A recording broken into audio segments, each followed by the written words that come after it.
You're listening to Garden Master Ken Lain and the Top 10 Gardener Podcast.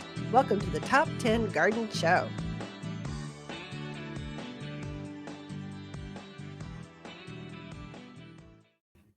And we're back with Lisa Waters-Lain in the studio. She comes each week with your garden questions. What are your neighbors asking, talking, thinking?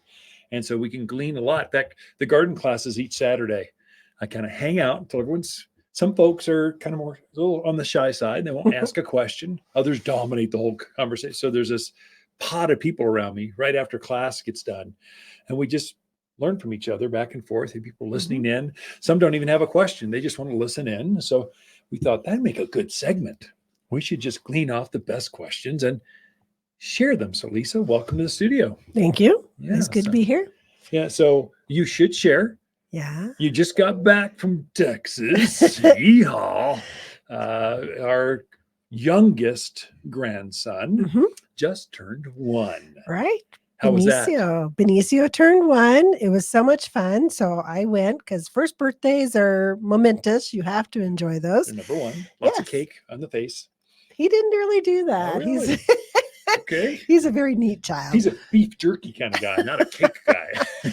So I went to Austin to visit for a few days, had a lot of fun, and now I'm back. Yeah, welcome. Glad to have. We missed you. The dogs missed you. Yeah, well. So glad to have you back in the studio. Glad the dogs did.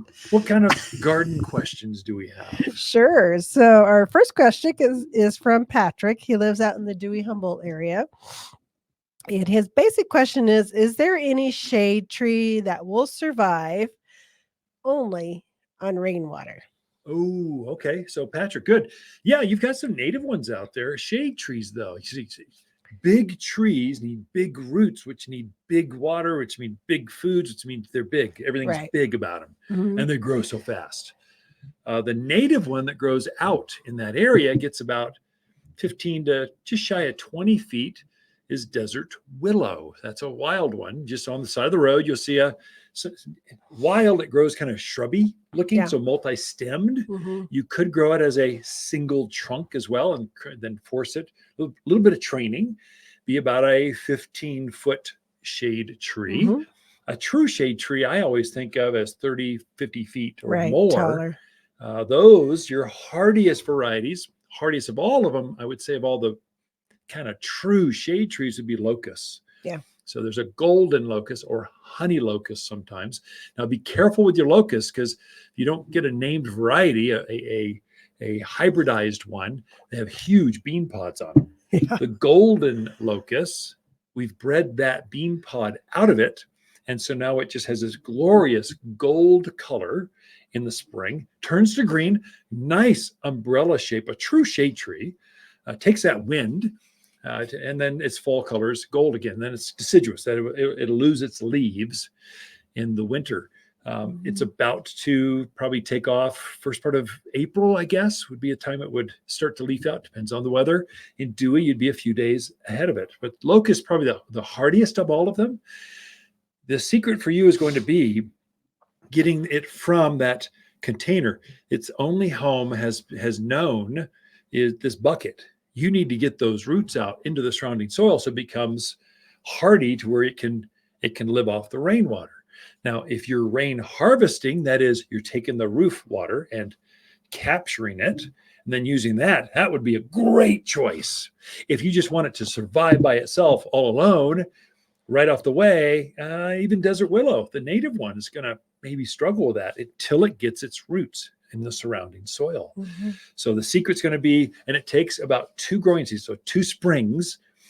So you need to plant it now, it'll root, and you get to get through next spring's rooting, and then usually it'll go on its own at that point. So kind of depends on soil, some variables. Got to leave myself a back door to go, in case it dies, wasn't my fault.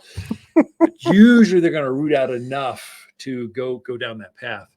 If you want a large native that's evergreen, that could be a shade tree. We use it to block. We use it to screen things. Gets up about 20 feet tall, 12 feet wide. It's truly a big tree. Is Arizona cypress. And that one does grow wild here.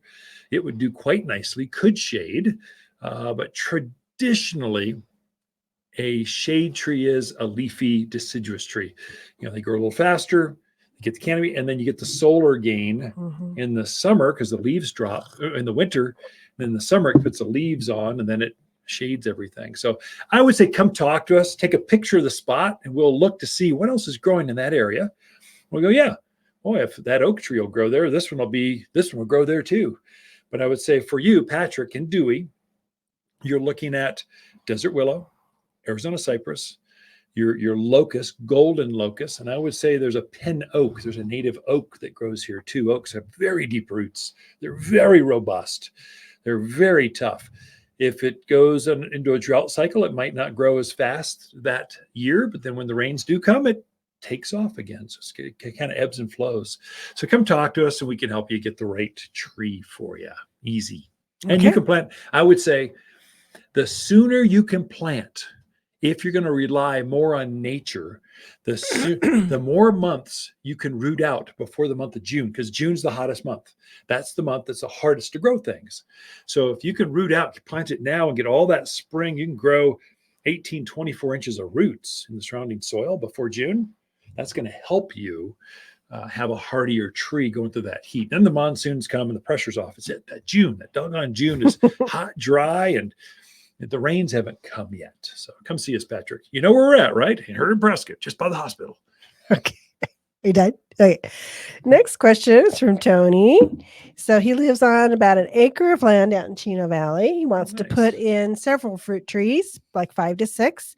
And his question is, how much width do you need between each tree? Good question. So an acre, you should have plenty of room, Tony. You're good to go.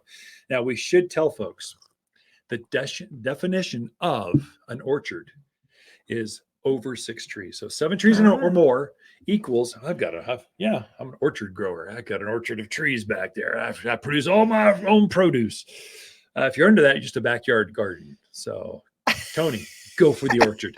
You're going to space them, whether it's an apple, a pear, a cherry, apricot, peaches, nectarines, plums, even almonds.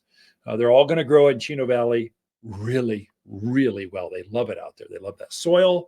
They love the wind. They just produce. They like the sun mainly. It's just got so much sun that produces beautiful fruits.